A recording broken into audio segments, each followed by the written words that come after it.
Bueno, vamos a terminar con el tema de presas. A la tarde habíamos avanzado un poquito más, pero acá creo que dejamos, cuando íbamos a ver la Los estudios. parte, dos estudios, sí señor. Sí, justo ahí habíamos terminado.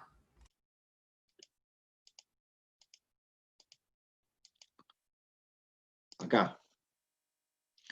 Bueno, vimos la semana Así pasada, es. rememoremos un poquito, los tipos de presas clasificados de acuerdo, bueno, voy a poner vamos a hacer una cosa, voy a poner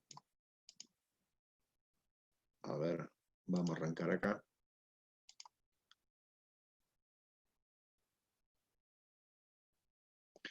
Vamos a arrancar acá. Bueno, vimos que una presa, el objetivo de la misma era generar una reserva de agua, que esa reserva de agua podía servir para regular las crecidas y las inundaciones, o evitar inundaciones, provisión de agua para riego o consumo, o generar energía hidroeléctrica, de lo que vamos a hablar ahora, y después para actividades turísticas, recreativas y demás.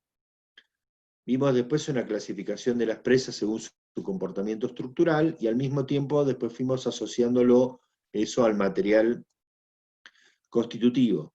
Entonces vimos las presas de hormigón simple y de escollero, materiales sueltos, como presas de gravedad, o sea que conservaban su estabilidad por su propio peso. Vimos que las de escollero, material suelto, eran características de ríos de llanura, hoy vamos a volver sobre eso un poquito, dados que son de mucho menor costo, y esas presas son más extensas, dadas las características de los ríos de llanura. Bueno, sabemos que se pueden sostener por su gravedad, vimos la necesidad de generar algún tipo de impermeabilización en la cara aguas arriba o en un núcleo impermeable, que a su vez ese núcleo impermeable iba por debajo del terreno para generar líneas de corrientes más extensas y que impidan que circule a mucha velocidad el agua por debajo de la presa, produciendo socavación. Después vimos las presas de arco, que transmiten la presión del agua a las laderas de los cerros, de las montañas, para lo cual requerían características de la roca especiales, muy firmes, para soportar esas grandes presiones.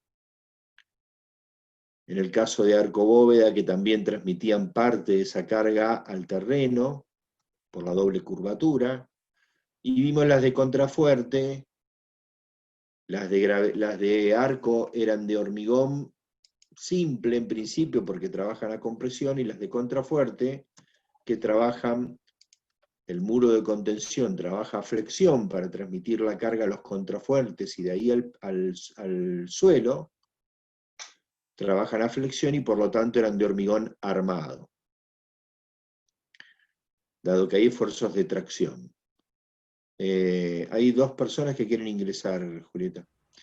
Sí, pero es la misma persona, debe estar teniendo problemas con internet, pero ya lo había aceptado. Bien. Bueno, después vimos las partes componentes de la presa, los distintos denominaciones o nombres y sus funciones. Y ahora entraríamos a ver un resumen de estas obras de gran magnitud, qué información previa hace falta para poder desarrollar primero el proyecto y después construir las obras. Y acá hay un listado básico de estudios que se requieren para poder generar estas obras. El estudio hidrológico es el que permite determinar cómo son los caudales de ese río a lo largo del tiempo, en forma anual, cómo va evolucionando, variando, y eso va a permitir establecer qué cantidad de agua voy a recibir ahí, y cuando yo genere el embalse con determinada altura, la presa con determinada altura, qué embalse se va a formar, qué zona se va a inundar, ¿sí? Qué capacidad tengo que tener en ese embalse si la presa es para generar una capacidad de regulación de evitar inundaciones, o qué capacidad tengo que tener el embalse, qué altura tengo que darle a la presa para generar el salto delta H entre aguas arriba y aguas abajo, que me permita generar la energía hidroeléctrica que quiero generar y que hace que la presa sea económicamente factible. Así que obviamente que este es el primer estudio básico junto con el estudio topográfico. Aparece segundo, no están en orden de importancia.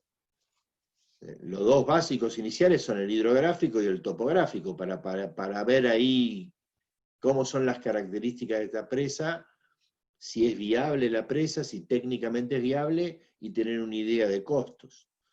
El estudio de sedimentación, que aparece segundo porque está vinculado también a la circulación del agua, y tiene que ver con qué partículas circulan en ese curso de agua, en ese río, para ver después qué nivel de sedimentación voy a tener cuando esas partículas lleguen por el río y se aquieten el movimiento del agua en el embalse y haya una tendencia a decantar, y esa sedimentación va a hacer que vaya perdiendo capacidad mi embalse. O sea, yo diseñé mi embalse para un cierto volumen de agua, pero parte de ese volumen de agua va a estar ocupado con el tiempo con los sedimentos que trae el río. Entonces tengo que ver qué nivel de sedimentación tengo para ver cómo va a evolucionar la capacidad de mi embalse en el tiempo y si tengo que tomar alguna medida o no respecto a esta sedimentación.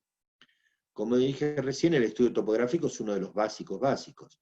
Cómo es la topografía del terreno, para que cuando yo cierro ahí, yo sepa cómo se va a inundar según la altura que tenga la presa, dónde voy a tener que hacer los cierres, porque a lo mejor no alcanza con un cierre, si quiero tener determinada capacidad, capaz que tengo que hacer algún cierre en otro lado, no solamente en el frente del río, para que no se me escape el agua por algún lugar, si quiero tener cierta capacidad de contención. ¿Se entiende esto? ¿Se entiende? Sí, sí. Sigamos con los estudios. Bueno, después aparecen dos vinculados a la capacidad del terreno de soportar las cargas. El número 5 será el que uno conoce habitualmente, el estudio del suelo. Ir, perforar el terreno, ver la tensión admisible del terreno. ¿Sí? Esto se hace en un nivel de profundidad de algunos metros, 20, 30, no sé. ¿Sí? Supongamos que estoy haciendo un puente con una gran carga, y me voy hasta 30 metros de profundidad a ver qué pasa, para ver si tengo que hacer un pilotaje, hasta dónde tengo que llegar. Pero cuando hago una presa, hay que hacer este estudio, obviamente, pero es insuficiente esto, porque las cargas, los pesos que estoy transmitiendo al terreno son muy importantes, especialmente, como dijimos, en las presas de arco, cuando apoyo sobre los laterales de los cerros. Entonces, más allá del estudio geotécnico, hay que hacer estudios geológicos. El estudio geotécnico en este caso tiene mucho que ver también con el uso del propio suelo para partes de la obra. Pero el estudio geológico es como si yo le dijera, en vez de estudiar una capita de la corteza mínima, de la corteza terrestre, tengo que entrar un poco más abajo a ver la estructura de la corteza terrestre. ¿Sí? Cómo está la roca, o cómo están los suelos más profundos dispuestos, si están estables, si están inestables, si ese peso, esa carga que le voy a poner no puede generar alguna inestabilidad que genere algún tipo de movimiento o reacomodamiento del terreno y produzca la rotura o un daño en la presa. Si esa roca sobre la que voy a apoyar tiene capacidad o tiene planos de rotura, porque por ahí tomo un pedazo de roca y es muy dura y muy resistente, pero resulta que geológicamente tiene planos de rotura, zonas de fractura, que cuando le meto esa gran presión se reacomoda, y a la roca es un reacomodamiento más en su historia geológica, pero para la presa por ahí es el colapso de la presa, como es el caso de alguno de los que hablamos la semana pasada, la de Maupassant de Francia, que yo le había recomendado que lo buscaran, no sé si lo vieron. Y estudios económicos, en toda obra se hacen estudios económicos. Nada más que acá lo destacamos porque obviamente es un nivel de inversión donde la proyección que yo tengo que hacer no es cuánto gasto para hacer la obra, cuánto beneficio obtengo el año que viene, sino que tengo que pensar en 50, 60, 100 años, bueno, digamos 50 años por lo menos, en que esa presa tiene que estar funcionando, por ejemplo, generando energía y recuperando, en qué tiempo voy a recuperar el costo de la obra, qué beneficios voy a obtener, qué costo voy a tener de mantenimiento de esos 50 años para que eso siga activo. O sea, la proyección es mucho más extensa que en una obra más pequeña o de otro tipo de magnitud, como a veces ocurren en las obras edilicias seguramente, y en muchas de las obras viales también. Bien. Y después está un aspecto fundamental asociado, vamos a volver seguramente a hablar, por lo menos con algún grupo, de los impactos en presas, porque a alguno de los grupos seguramente en el trabajo práctico número 5 le va a tocar una presa. Y vamos a hablar de impacto ambiental. Bueno, estas obras, especialmente las grandes obras de embalses y presas, son muy discutidas porque indudablemente el impacto ambiental es muy importante. Fundamentalmente, no sé, van a ver ustedes cuando hagamos el tema impacto ambiental que vamos a hablar del impacto ambiental durante la obra, en distintas etapas de obra, qué impactos se producen, y después durante la etapa de operación. Acá indudablemente el impacto ambiental fundamental es durante la ejecución de la obra, en el momento en que se cierra el río y se forma el embalse. Porque donde yo antes tenía un río, agua circulando, ahora, y al lado de ese río, vegetación, flora, fauna, e incluso alguna población que incluso a lo mejor vive de la pesca, o parte de ellos viven de la pesca de ese río, de pronto aparece un lago, donde debajo de ese lago hay parte de lo que había antes, de la vegetación, de la flora, esperemos que no de la fauna, pero seguramente hay desplazamiento por lo menos de fauna, grandes desplazamientos de fauna, e incluso puede ser que quede alguna, ha habido casos, no pocos, donde se han inundado poblaciones enteras que quedaron debajo del agua para hacer la obra. Obviamente sin la gente, pero de todos modos, en algunos casos se ha forzado el desplazamiento de la población, dependiendo muchas veces del sistema político que está en vigencia en ese lugar, en ese momento, en forma más consensuada o en forma impuesta a la población. De manera que estoy haciendo una sumatoria de impactos en el medio físico, en el medio biológico, en el medio social. Por ahí habla de cambios en el microclima. ¿Por qué? Porque dentro de un entorno reducido de la región aparece un espejo de agua mucho más grande que lo que era el río, con lo cual hay mucho más evaporación, nubes y lluvia y precipitaciones. O sea, por lo menos en un entorno próximo, también puede haber, si el embalse es grande, cambios climáticos. Si es pequeño no, pero si es un embalse grande puede haber incluso cambios climáticos. Todos estos son los impactos negativos. Esto hace que hoy día prácticamente haya obras que sería muy difícil que hoy día, con la conciencia ambiental y en un sistema republicano y democrático, donde funciona eso en un país, sea muy difícil que se lleven adelante algunas obras. Por ejemplo, obras como tenemos nosotros, Yacyretá o Salto Grande, que están construidas, son grandes presas, con grandes embalses, grandes superficies inundadas, y encima en regiones de gran biodiversidad. Esto, que voy a decir ahora, un ambientalista por ahí piensa que soy un salvaje. Pero la realidad es que no es lo mismo el impacto de la misma presa con el mismo nivel de inundación en la Mesopotamia que en la Patagonia, en la parte de la estepa patagónica, no en la cordillera. ¿Por qué? Porque en la estepa patagónica la biodiversidad es mucho menor. La cantidad de especies vegetales y animales es mucho menor. La cantidad de especies en riesgo también es mucho menor. E incluso la población es mucho menor. También el impacto social es menor. Por lo tanto, porque hay una cuestión que vamos a hablar en su momento, que es magnitud e importancia del impacto.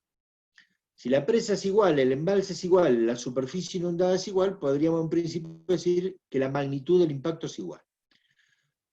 Pero el entorno es distinto y entonces la importancia del impacto es distinto. Por ahí les voy a volver a decir el ejemplo que les voy a decir ahora porque me parece muy gráfico. Yo siempre pongo como ejemplo, si tengo un caño de gas del mismo diámetro con la misma presión, un caño de red externa de gas, y explota.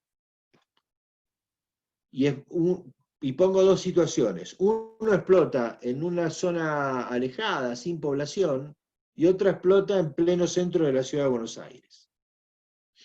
La magnitud del impacto es el mismo, porque la explosión es la misma, el daño, no el daño, la onda expansiva va a ser la misma, pero la importancia del impacto es totalmente diferente. En un caso por ahí no pasa nada, o se afectan algunos árboles, por ahí algún poblador que pasó por ahí justo, o que vive cerca, y en el otro seguramente tengo por ahí cientos de víctimas fatales. Entonces, no se puede decir que es lo mismo, no es lo mismo.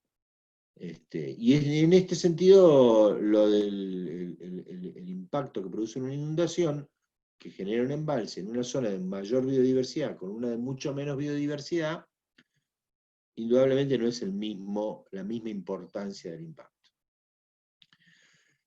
Del otro lado tenemos los positivos, que son el propio objeto de la obra. O sea, tengo la posibilidad de dar agua para riego, de dar agua a una población. Y en cuanto a la generación de energía, hay que tener en cuenta que es una energía renovable y no contaminante.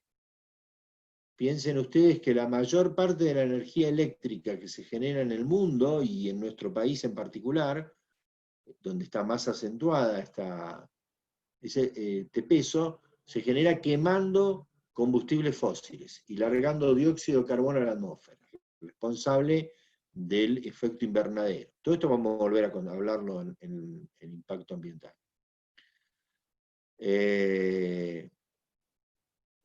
Otra posibilidad es generar energía eléctrica a través de centrales nucleares. Tengo un residuo radioactivo que queda ahí enterrado durante miles de años, o por lo menos cientos de años, manteniendo la capacidad de contaminación igual. Con el riesgo de que eso que metí ahí, supuestamente en un cofre de hormigón,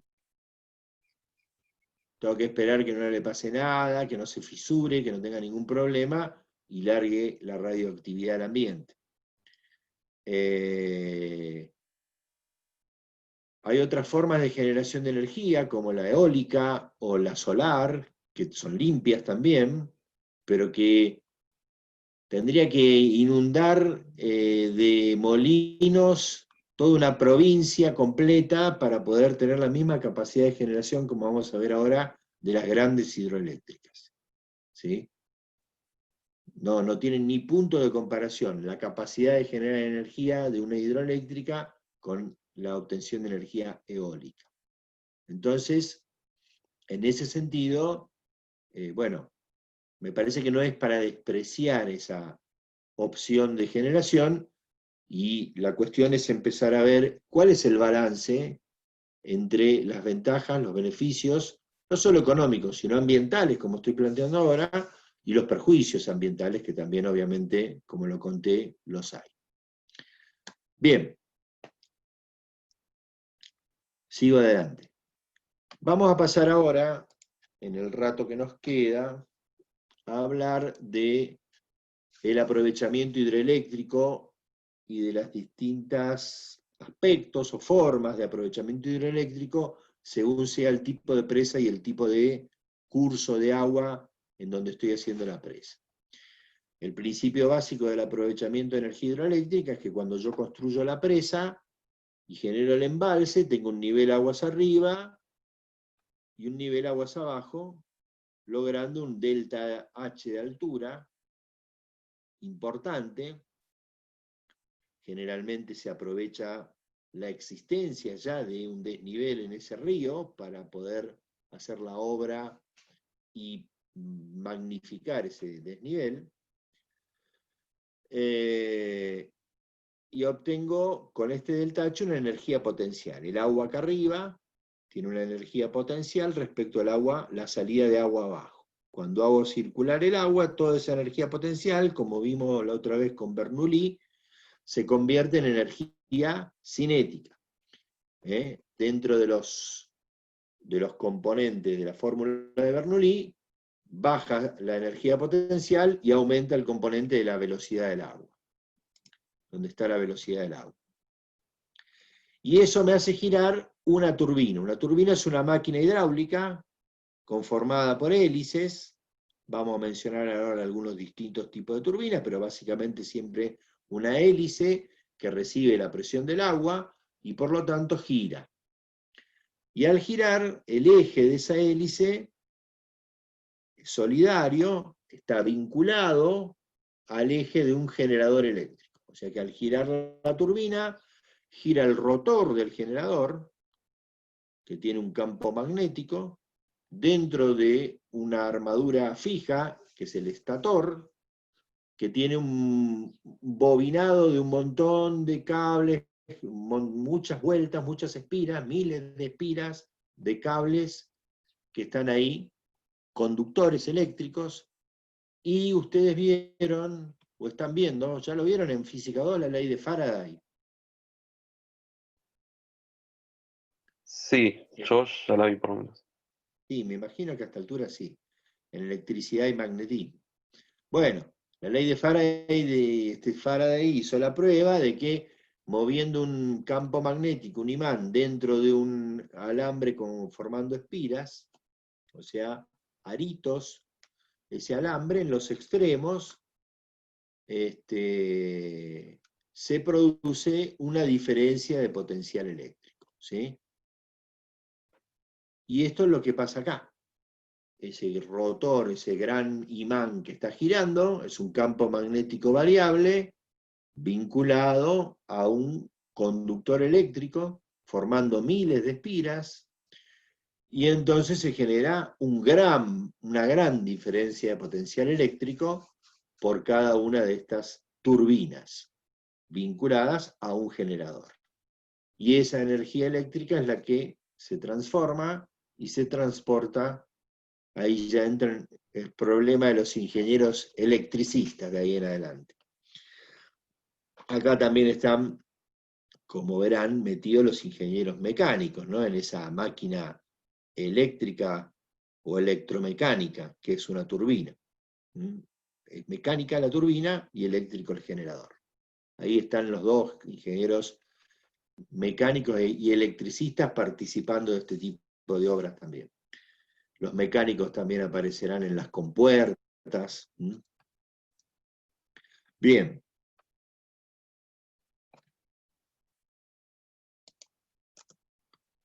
Y ahora vamos a ver qué pasa, porque esta energía hidroeléctrica, la forma de aprovechamiento es distinta, si tengo un río de llanura o un río de montaña. El río de llanura se caracterizan por ser ríos de cauce muy ancho, este valor A, es extenso. Acá tenemos una imagen del río Paraná a la altura de la ciudad de Corrientes, de la capital de la capital de la provincia de Corrientes. Este es el puente que cruza, del lado que estamos mirando nosotros está la ciudad de Corrientes, del otro lado, allá, está Barranqueras, que es un puerto pegadito, hoy día ya creció suficiente la ciudad de Resistencia, la capital del Chaco, para quedar pegadito ahí a Barranqueras. Así que por eso se habla de Chaco, de corriente resistencia el puente. A esa altura el río Paraná tiene algo así como 1100 metros, creo. Tiene, o más, no me acuerdo. Pero tiene más de 1 kilómetro de ancho. 1 kilómetro de ancho, o sea, 11, 12 cuadras de ancho. El puente tiene esas 11, 12 cuadras, ¿sí? Y el río tiene esas, el puente tiene más porque tiene los viaductos para llegar hasta subir al puente. Así que tengo un río muy ancho, muy caudaloso, obviamente. Fíjense lo que dice ahí, 17.000 metros cúbicos por segundo pasan por el río Paraná. O sea, yo en una sección, cada segundo, pasan 17.000 metros cúbicos de agua. Hay que multiplicar por 1000 para obtener los litros de agua. 17 millones de litros de agua pasan por segundo. A una velocidad relativamente reducida comparada con los ríos de montaña. El delta H también es menor, la pendiente del río es menor, así que los saltos son menores. Si bien se hace la obra donde hay un salto, son saltos de mucho menos altura que en los ríos de montaña. Así que en estos ríos, las presas son presas anchas, por eso aparecía lo de como el caso de Yacyretá, la presa de material suelto para cubrir esas grandes distancias, hacer todo de hormigón.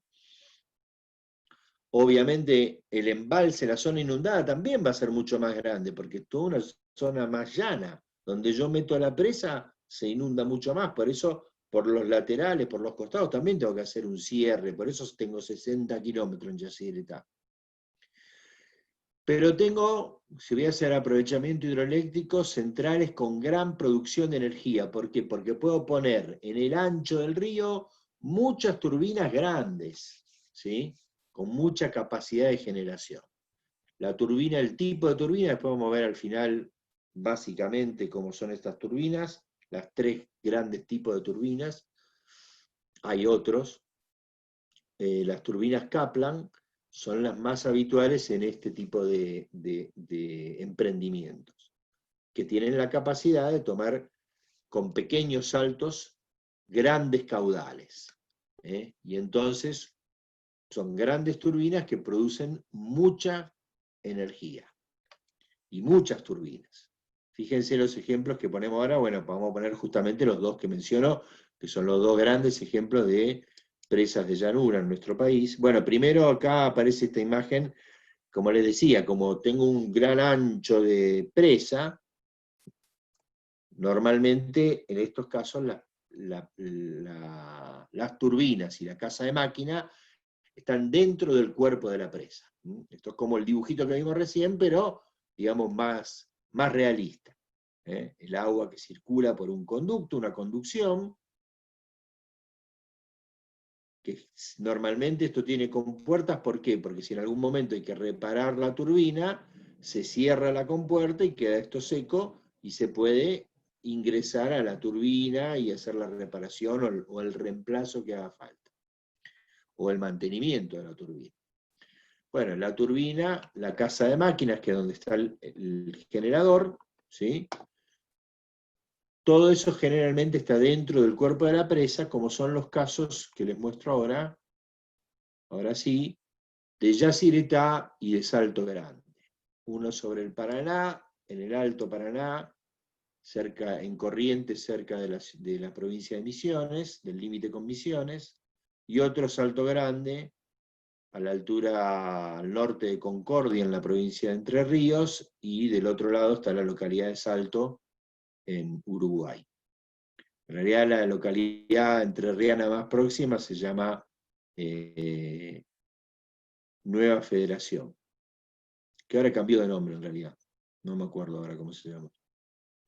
Bueno, fíjense que acá tenemos, fíjense estos datos que vamos a mencionar: potencia instalada,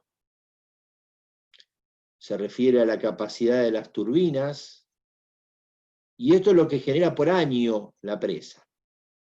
Van a ver después que estos valores son mucho menores en las presas de montaña clásicas, y después vamos a ver algún caso intermedio. 20.000 gigawatt hora, fíjense acá, en potencia por tiempo. Esto es energía, esto es potencia. Y lo que está abajo es energía, ¿sí? Es como viene la boleta de la luz. En la boleta de la luz nos cobran energía, kilowatt hora. Acá hay gigawatt hora, ¿sí? 20.000 gigawatt hora representan, creo que algo así como el 20% del total de la energía que se produce en la Argentina. En ese ancho tiene 20 turbinas Kaplan, la Yacyretá, y Salto Grande, 14 turbinas Kaplan. ¿Sí? Acá fíjense, en Yacyretá todo esto es la casa de máquinas, por debajo están las turbinas, y acá en Salto Grande tenemos casa de máquinas, vertedero y casa de máquinas. Y por allá está la escala de peces. ¿Sí? Y fíjense los embalses, miren lo que es esto. Lo que vimos en la foto satelital antes, acá lo estamos viendo. A ver, vamos a ubicarlo en la foto satelital. Esto que estamos viendo ahora.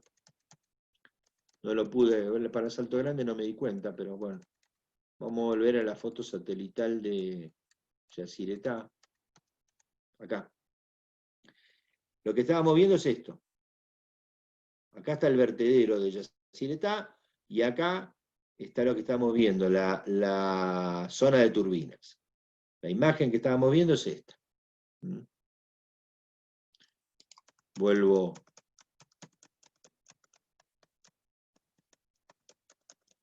Es largo, che, esto.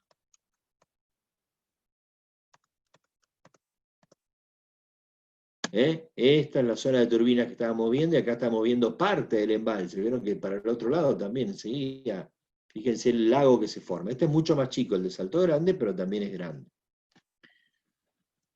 ¿Qué pasa en los ríos de montaña? En los ríos de montaña al revés. El caudal es mucho más chico, el cauce es más reducido, nada que ver. Fíjense, acá tenemos el río Atuel, que vamos a mencionar en una de las presas que vamos a ver enseguida. El río Atuel, que no sé cuánto tiene de ancho acá, pero tendrá 50 metros, pongámosle, como mucho, ¿sí? 60, no sé, pero tiene 10 veces menos, por lo menos, o 15 veces menos que el río Paraná, donde estábamos viendo recién. El caudal es mucho menor. Bueno, miren, comparen. Este es el caudal medio anual, ¿no? Dato que busqué. 17.000 era el río Paraná, 35 metros cúbicos por segundo contra 17.000 metros cúbicos por segundo del Paraná. Pero mucha más velocidad de circulación, fíjese esta circulación turbulenta del agua, un delta H alto y una gran velocidad. El salto es mayor, los saltos son mayores, así que las turbinas tienen que tener capacidad de soportar la presión de ese gran salto de agua, y la velocidad de circulación es mucho mayor. De todos modos, se colocan generalmente menos turbinas más chicas, o sea que en general son obras de menor producción de energía. Acá la turbina característica es la turbina Pelton, y también se utilizan las turbinas Francis, que es el otro tipo. Las Francis son medio como que pueden aparecer en ambos tipos de presa. Más en estas que en la otra, pero en ambos tipos de presa. Ejemplos. Bueno, acá tenemos, vamos a ver un caso, uno de los casos. Esto es el Niwil. En general acá, como no hay espacio, es muy común que las turbinas y la casa de máquinas estén fuera del cuerpo de la presa. Esto está sobre el río Atuel, justamente. Es el Niwil, que en realidad tiene varios emprendimientos en conjunto, Niwil 1, 2 y 3, que tienen a su vez sus nombres particulares. El que se llama el Niwil en sí mismo es el primero, la primera dique. Y entonces la generación de energía es una conducción, una cañería, un conducto que lleva el agua hasta hasta las turbinas, mejor dicho, y la casa de máquinas está arriba, y después se restituye el agua por otra conducción al río. Pero el aprovechamiento es el mismo, porque el delta H es igual entre el nivel del embalse aguas arriba y aguas abajo, y esa energía cinética nada más que se traslada, hay una cierta pérdida por este transporte, por eso uno si puede poner la turbina y la casa de máquinas en el cuerpo de la presa, generalmente se hace para que no haya pérdida de energía por la fricción, por la pérdida de carga en la fricción en el conducto.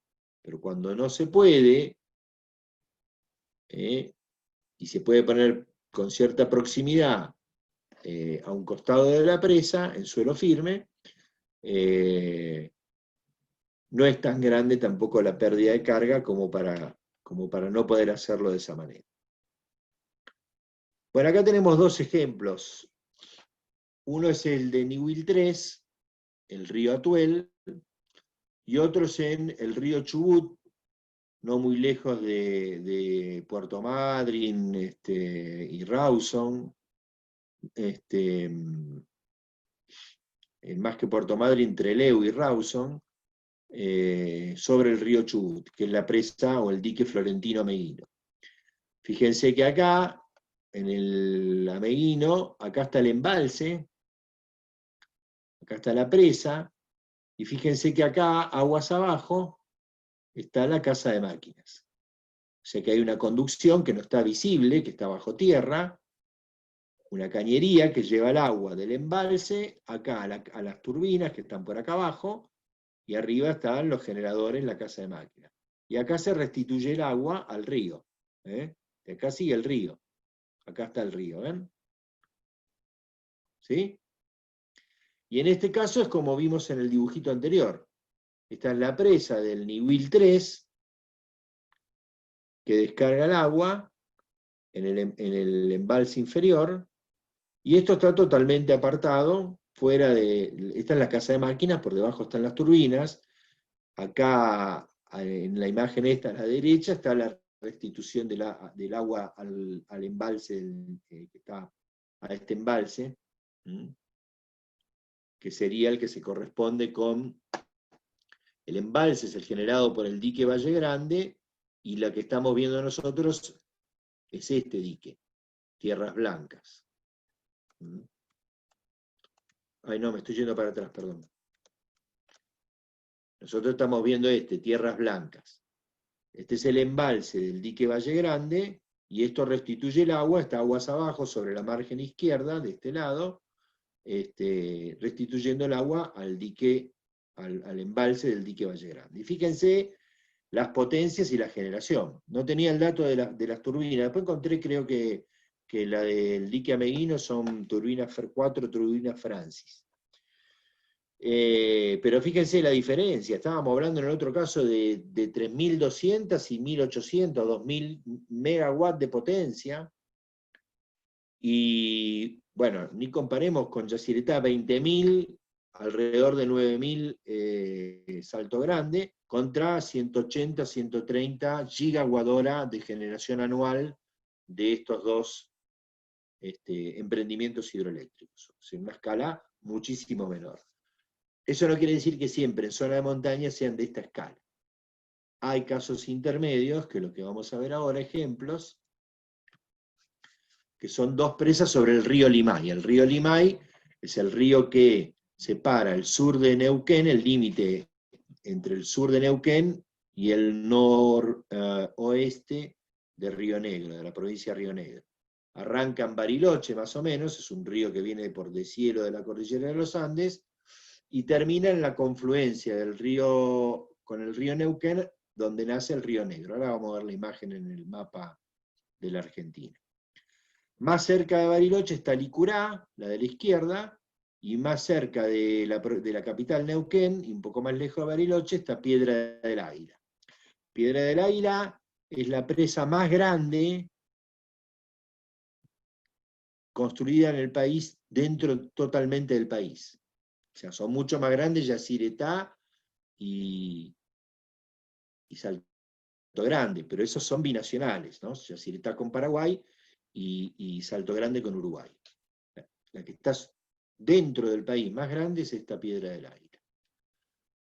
Y acá fíjense que son casos intermedios, estamos con potencias instaladas en 1000 y 1400 megawatts y generaciones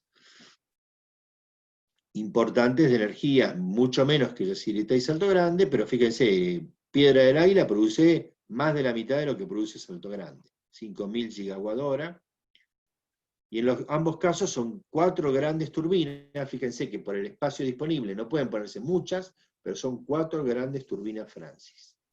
Acá tenemos la casa de máquina dentro del cuerpo de la presa, o sea que se pudo disponer dentro del cuerpo de la presa, y acá también prácticamente dentro del cuerpo de la presa en el caso de Alicurá. Que son presas de gravedad, no son de arco, a pesar de estar en zona de montaña. Acá está la localización para que les quede la información.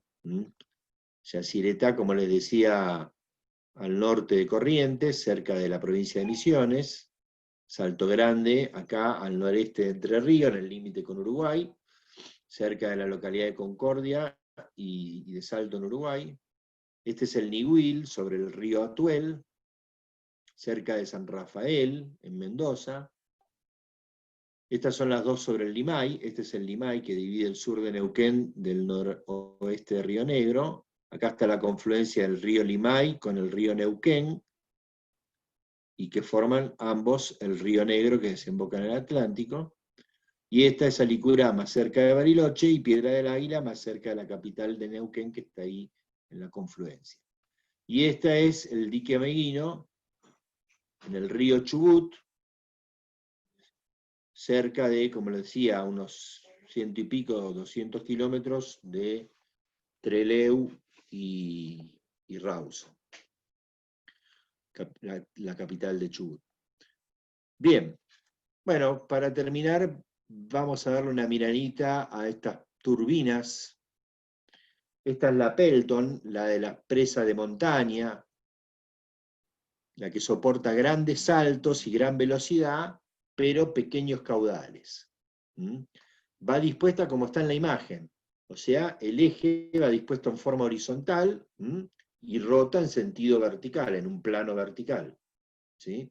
Recibiendo la carga del agua. En cambio, las otras en general van dispuestas con el eje vertical y rotan en sentido horizontal, como en el dibujito que veíamos turbina y generador al principio, ¿no? En este caso, está dispuesta con el eje vertical, esa parece una Francis, y esta que vemos acá es una Pelton con el eje vertical. Y la turbina gira en el plano horizontal, ¿sí? Esta puede ir en distintas posiciones, pero en general el eje es vertical y la turbina gira horizontalmente. Y esta es la que vimos en Yacyretá y en Salto Grande, porque soporta, es para pequeños saltos y grandes caudales, una gran masa de agua que está circulando. Y esta es una intermedia, la Francis, que puede soportar caudales importantes, por ahí no tanto como los de Salto Grande, y en general, y trabajan con el eje vertical, o sea, gira en un plano horizontal. Y es la que vimos para los casos de Alicurá y las que estaban sobre el Limay, Alicurá y Piedra del Águila. Bueno, y con esto estaríamos terminando con el tema presas. No sé si hay algún comentario.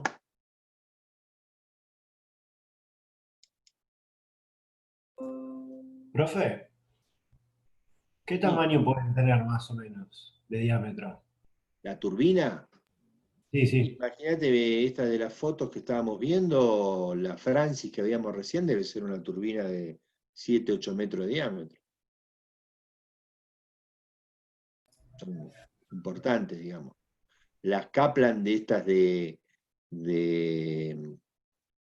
Yacyretá y Salto Grande deben ser bastante más grandes todavía. Yo no quiero tirar cualquier cosa, pero me imagino que deben tener diámetros del orden de los 20 metros. Perdón, profe, en una de las fotos que pasó está en comparación con el tamaño de una persona, me parece. Ah, en el dibujito ese, sí, en la Kaplan que estaba en el dibujito, a ver si lo ponemos de vuelta.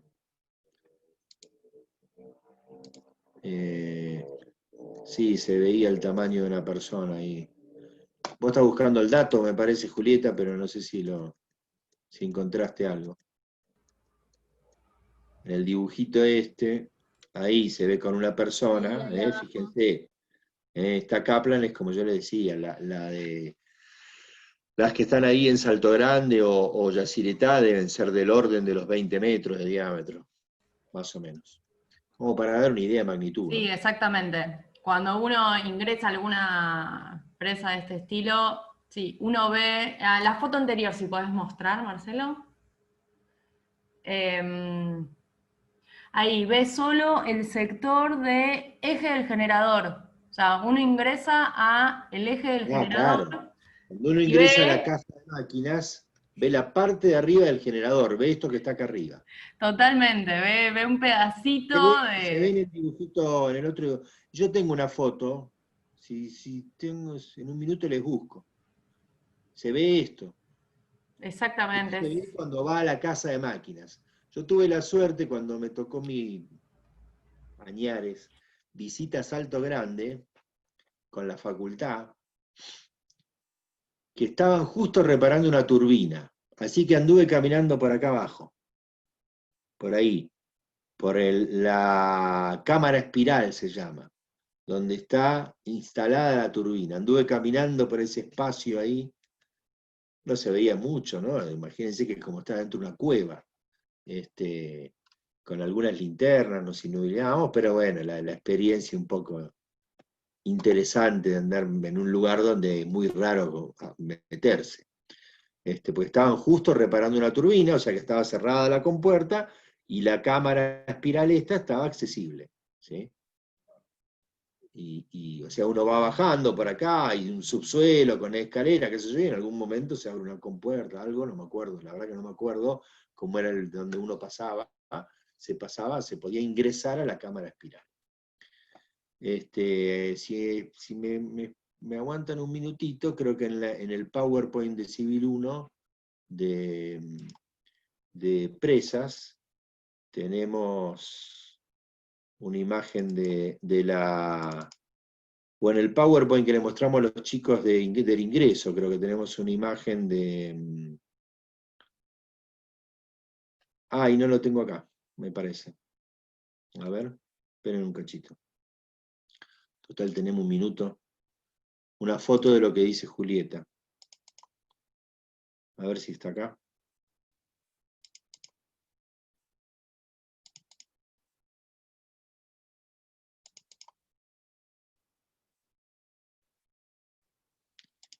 Creo que acá lo tenemos. Y creo que es de Salto Grande esta imagen. Creo, no estoy seguro, pero creo.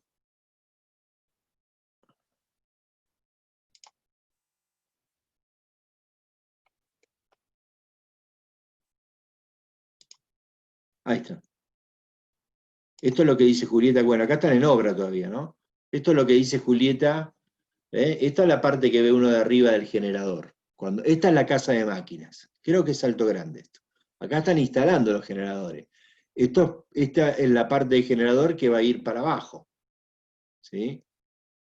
O sea que imagínense que acá adentro hay un señor puente grúa, se ve allá al fondo, que es el que va a permitir ir metiendo estos monstruos ahí adentro, y lo que va a quedar a la vista, con una tapa, acá, es esto, la parte superior del generador. Uno camina por acá, cuando anda por la sala de máquinas, la casa de máquinas.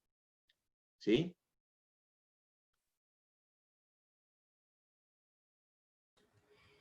Yo ahí, Marcelo, pasé en el chat una imagen, que es lo que les decía en realidad de Itaipú. Yo en una visita de Itaipú hice una visita técnica, o sea, no la comercial, turística, que hace la mayoría de las personas, y ingresás hasta, por eso, el eje del generador, y es esa imagen que acabo de pasar.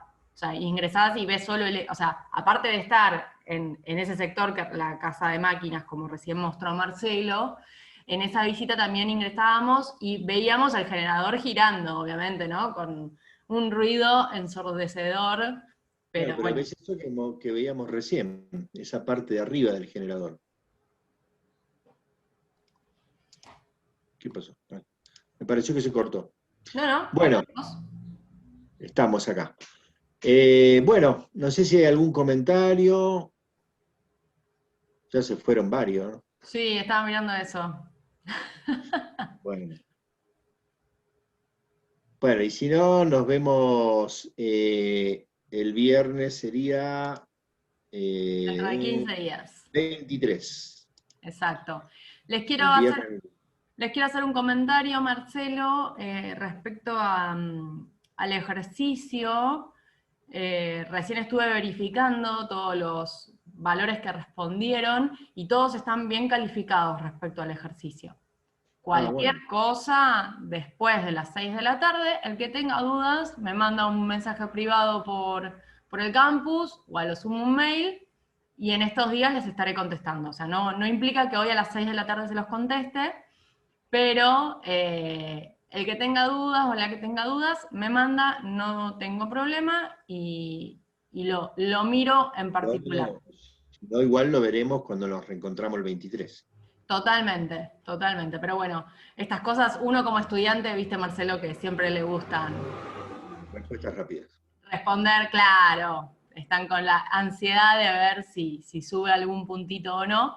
A priori les digo que lo del ejercicio está todo bien calificado, pero puede fallar también mi vista del ejercicio de recién, así que cualquier duda que tengan, mismo con las preguntas, o sea, lo pueden preguntar, y bueno, lo charlamos, cualquier cosa.